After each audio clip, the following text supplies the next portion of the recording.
नमस्कार साथियों, analyser app में आप सभी का स्वागत है। पॉलिटी के एमसीक्यू सीरीज में ये हमारा 23rd वीडियो लेक्चर और इसमें हमने केंद्रीय मंत्रिपरिषद से संबंधित प्रश्नों को शामिल किया है। कल के वीडियो लेक्चर में हमने देखा था उपराष्ट्रपति के बारे में, उससे पहले हमने राष्ट्रपति के बारे में और उससे पहले हमने 22 वीडियो लेक्चर यानी 23वां है तो इससे पहले 22 वीडियो लेक्चर अपलोड हो चुका है। तो आप जरूर देखिए पुराने वीडियोस को भी, आपको रिवीजन में मदद होगा। आज देखेंगे हम केंद्रीय मंत्रिपरिषद के बारे में, प्रधानमंत्री का क्या रोल है, कौन से आर्टिकल के तहत प्रधानमंत्री चुना जाता है या नियुक्त होता है, और अन्य मंत्रियों की नियुक्ति कैसे होती है, कौन नियुक्त करता है, कौन से आर्टिकल के तहत होता है, प्रधानमंत्री ज़्यादा पावरफुल है या राष्ट्रपति ज़्यादा पावरफुल है। इन सब प्रश्नों पर भी आज चर्चा करेंगे कि वास्तव में किसकी चलती है सरकार में, क्या राष्ट्रपति की चलती है या प्रधानमंत्री की चलती है। तो आइए देखते हैं पहला प्रश्न, भारत के प्रधानमंत्री के विषय में निम्नलिखित कथनों में से कौन सा सही है। प्रधानमंत्री मंत्रिपरिषद का नाम मात्र का नेता होता है, वह संसद के प्रति उत्तरदायी नहीं है, वह अपने मंत्रियों में से किसी को बर्खास्त नहीं कर सकता। प्रधानमंत्री मंत्रिपरिषद का वास्तविक नेता होता है। तो आइए देखते हैं इसको थोड़ा सा। वास्तविक नेता होता है का मतलब, पहले डी ऑप्शन से मैं शुरू करूं। वास्तविक नेता होता है का मतलब ये है कि आर्टिकल 74 में लिखा गया है कि राष्ट्रपति जो है वो मंत्रिपरिषद की सलाह पर कार्य करेगा और मंत्रिपरिषद का जो प्रमुख होगा वो प्रधानमंत्री होगा, यानी वास्तविक जो प्रमुख है वो प्रधानमंत्री है। मंत्रिपरिषद का वास्तविक नेता कौन है? प्रधानमंत्री है, आर्टिकल 74 के अनुसार। आइए देखते हैं सी ऑप्शन को, वह अपने मंत्रियों में से किसी को बर्खास्त नहीं कर सकता। तो आर्टिकल 75 में अगर हम जाते हैं तो इसमें बताया गया है कि प्रधानमंत्री और अन्य मंत्रियों की नियुक्ति कैसे होगी। उसमें यह बताया गया है कि प्रधानमंत्री जिसे भी चाहे अपने मंत्रिपरिषद में रख सकता है और राष्ट्रपति को जब भी चाहे वो कि राष्ट्रपति को वो कहे कि आप इस मंत्री को बर्खास्त करें तो बर्खास्त भी करवा सकता है। वास्तव में प्रधानमंत्री किसी को बर्खास्त नहीं करता, बल्कि राष्ट्रपति के थ्रू ही होता, कोई भी मंत्री बर्खास्त होगा। परंतु आर्टिकल 74 में यह बताया गया है कि राष्ट्रपति जो होगा वो मंत्रिपरिषद यानी प्रधानमंत्री जो उसका मुखिया होगा उसी की सलाह पे काम करेगा। तो इस तरह से ये भी सेंटेंस गलत हो जाता है। हमने देखा है कि डी सेंटेंस सही है। ऊपर देखते हैं बी ऑप्शन, वह संसद के प्रति उत्तरदायी नहीं है। ऐसा नहीं है, प्रधानमंत्री संसद के प्रति उत्तरदायी होता है और खासकर लोकसभा के प्रति। और हमारे संविधान में सामूहिक उत्तरदायित्व की बात की गई है, यानी कि यदि अविश्वास प्रस्ताव आता है यानी सरकार पे भरोसा नहीं रहता किसी को, तो सारे मंत्रिपरिषद को इस्तीफा देना पड़ता है। आपको एक चीज और मालूम होगा, अगर प्रधानमंत्री इस्तीफा दे दें तो ये भी माना जाता है कि पूरी मंत्रिपरिषद ने इस्तीफा दे दिया। प्रधानमंत्री मंत्रिपरिषद का नाम मात्र का नेता होता है, तो ये तो इसका अपोजिट हो गया, तो ये सेंटेंस अपने आप गलत हो गया। तो इसका आंसर हो जाएगा डी। ये है डिस्क्रिप्शन, आप पढ़ सकते हैं, कुछ आर्टिकल के बारे में है। आइए देखते हैं अगला प्रश्न, भारत का प्रधानमंत्री होता है निर्वाचित, चयनित, मनोनीत या नियुक्त। तो इसका आंसर हो जाएगा डी, क्योंकि आर्टिकल 75 में बताया गया है, 75 में बताया गया है कि प्रधानमंत्री की नियुक्ति राष्ट्रपति करेंगे। तो यहां पे ही स्पष्ट है कि नियुक्ति वाली बात है, तो और ऑप्शन इसके गलत हो जाएंगे। मनोनीत, चयनित और निर्वाचित तीन तरह के शब्द और हैं, तो उसको देख लें। निर्वाचन का मतलब होता है कि बहुत सारे लोगों में से, मतलब बहुत सारे लोग वोट करें कुछ लोगों को और एक को जिता दें, तो उसको निर्वाचन कहा जाता है। भारत में जो चुनाव होता है वो निर्वाचन होता है। दूसरा चयनित, चयनित का अर्थ ये है कि बहुत सारे विकल्प हों, उसमें से आपको एक चूज करना पड़े, चुनना पड़े, तो उसको चयनित कहा जाता है। और मनोनयन का अर्थ तो ये होता है कि प्रधानमंत्री या राष्ट्रपति अपनी इच्छा से किसी को मनोनीत कर दे, किसी को चुन दे यादृच्छिक रूप से। आइए देखते हैं अगला प्रश्न,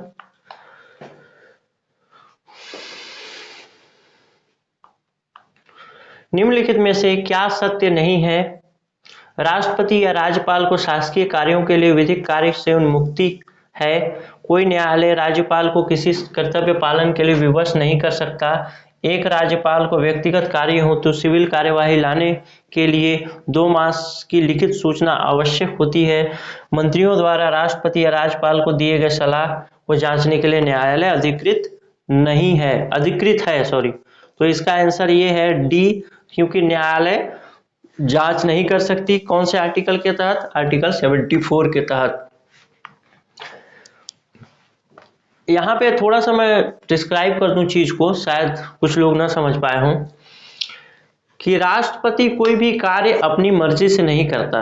राष्ट्रपति को सलाह देने के लिए संविधान के अनुच्छेद 74 में यह प्रावधान है कि एक मंत्री परिषद होगा और वही मंत्री परिषद राष्ट्रपति को जो सलाह देगा उसी काम को राष्ट्रपति को करना होगा। कुछ अपवाद भी हैं, वो हमने राष्ट्रपति वाले चैप्टर में देखा भी है। तो यहाँ पे सवाल ये है कि यदि मंत्रिपरिषद कुछ सलाह देता है राष्ट्रपति को, तो क्या उस सलाह की वैधता को न्यायालय जांच सकता है? तो इसको वो नहीं जांच सकता। ये इसका आंसर हो जाएगा डी। आइए देखते हैं अगला प्रश्न। भारतीय संविधान के अनुच्छेद 78 में प्रावधान है। इसका आंसर तो आपको शायद मालूम होगा, क्योंकि हमने पहले भी चर्चा की थी कि ये प्रधानमंत्री के विषय में है। और प्रधानमंत्री के विषय में क्या है कि राष्ट्रपति को वो कार्यों के बारे में सूचित करेगा कि मंत्रिमंडल ने क्या निर्णय लिया, मंत्रिपरिषद ने क्या निर्णय लिया, इन सब चीजों को राष्ट्रपति को सूचित करेगा। और राष्ट्रपति अगर कोई जानकारी मांगता है प्रधानमंत्री से तो आर्टिकल 78 के तहत ही मांग सकता है। आइए देखते हैं। कैबिनेट का तात्पर्य है शासन के सभी मंत्रीगण, कैबिनेट स्तर के मंत्री, अपने सचिवों के साथ कैबिनेट स्तर के मंत्री और राज्य मंत्रीगण। तो मंत्रियों के बारे में थोड़ा सा मैं पहले बता दूं तो शायद आपको क्लियर हो जाए। देखिए, एक होता है मंत्री परिषद, जिसको काउंसिल ऑफ मिनिस्टर बोला जाता है अंग्रेजी में। मंत्री परिषद में 3 तरह के मंत्री होते हैं। एक इसका होता है मंत्रिमंडल, एक होते हैं राज्य मंत्री और एक होता है उप राज्य मंत्री। अब इसको थोड़ा सा समझते हैं। मंत्रिमंडल में जो मंत्री शामिल होंगे, राज्य मंत्री का एक वो होगा, गुट बोलते हैं, ग्रुप होगा, और एक उप राज्य मंत्री का ग्रुप होगा। राज्य मंत्री का काम क्या होगा कि वो मंत्रिमंडल में शामिल मंत्रियों की सहायता करे। अभी विस्तार से इस पर बात करते हैं। उप राज्य मंत्री का काम होगा कि राज्य मंत्री की सहायता करे, साथ ही मंत्रिमंडल में शामिल मंत्रियों की भी सहायता करे। अब मंत्रिमंडल को ही हिंदी में अंग्रेजी में कैबिनेट बोल दिया जाता है। और राज्य मंत्री जो होते हैं, कभी कभी इनको स्वतंत्र प्रभार दे दिया जाता है किसी क्षेत्र का, किसी मंत्रालय का, तो उनको स्वतंत्र प्रभार वाले राज्य मंत्री बोल दिया जाता है। और उप राज्य मंत्री का काम केवल और केवल इनकी सहायता करना होता है। अर्थात मंत्रिमंडल के मंत्रियों की सहायता करना और राज्य मंत्रीगण जो हैं उनकी सहायता करने का काम उप राज्य मंत्री का होता है। और राज्य मंत्री का काम मंत्रिमंडल की सहायता करना होता है, लेकिन कभी कभी उनको स्वतंत्र प्रभार दे दिया जाता है, तब वे स्वतंत्र प्रभार वाले राज्य मंत्री कहे जाते हैं। अब मंत्रिमंडल की बात करते हैं। कैबिनेट की बात अगर करें तो कैबिनेट में शासन के अधीन आने वाले प्रमुख मंत्रालय जैसे रेलवे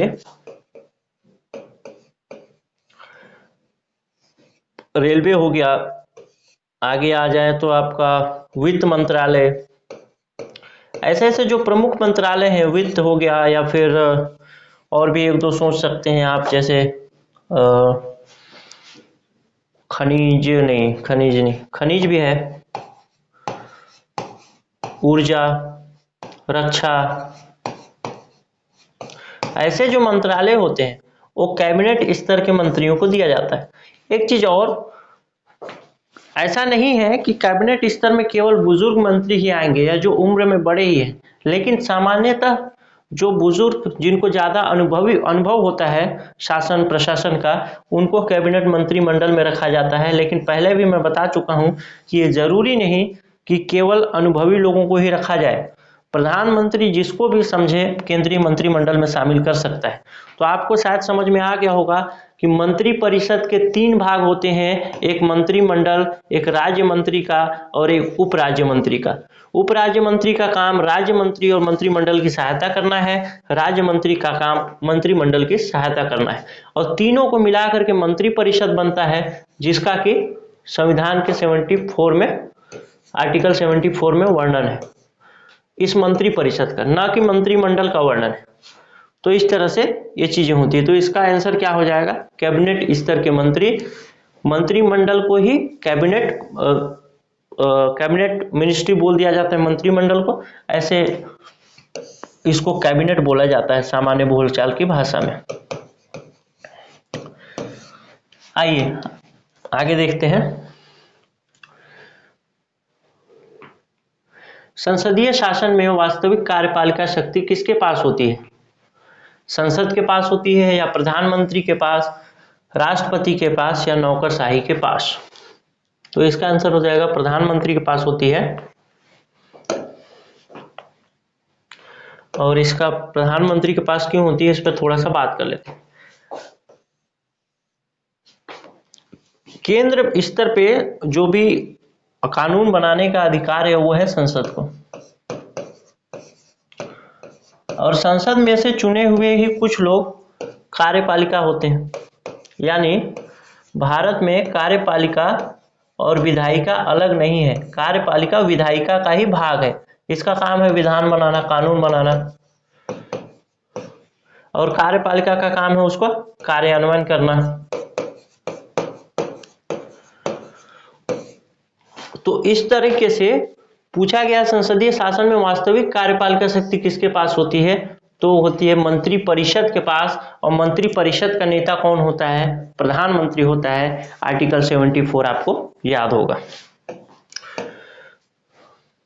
आइए देखते हैं आगे अगला प्रश्न।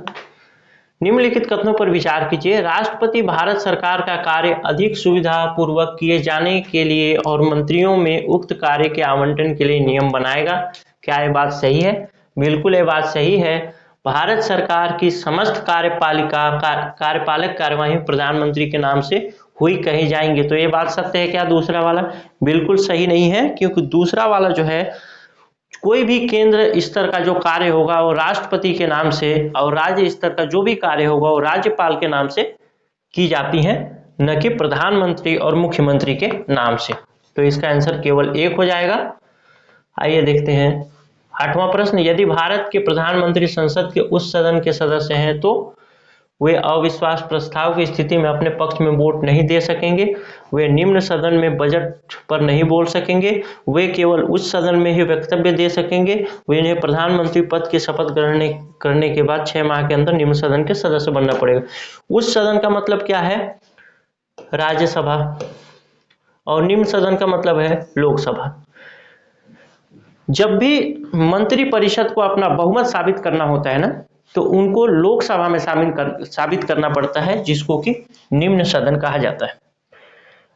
अगर निम्न सदन में उसको बहुमत प्राप्त है तो ऐसा माना जाएगा कि मंत्री परिषद को विश्वास प्राप्त है और वह सरकार में रहने की हकदार होगी। और यदि निम्न सदन से वो उसको बहुमत प्राप्त नहीं है तो वो तुरंत सरकार बर्खास्त हो जाएगी।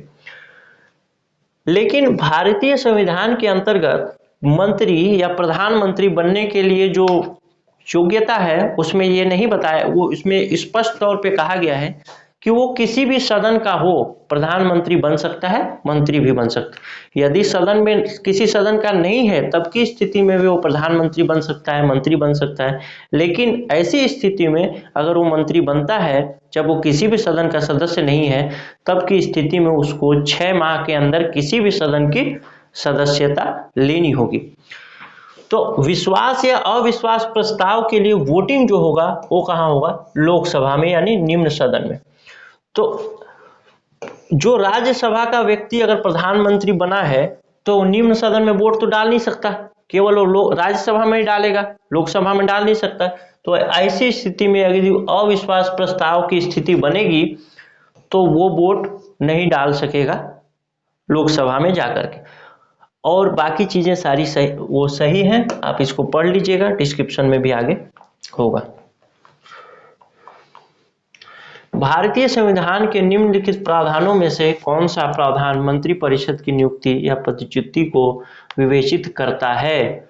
तो ये है आर्टिकल 75, जिसमें बताया गया है कि मंत्रियों की नियुक्ति कैसे होगी और मंत्रियों की नियुक्ति कौन करेगा। जैसे राष्ट्रपति करते हैं प्रधानमंत्री की नियुक्ति, और प्रधानमंत्री की सलाह पे अन्य मंत्रियों की नियुक्ति होती है जो कि राष्ट्रपति के नाम से होती है, लेकिन वास्तव में उनको करने के लिए कौन बोलता है?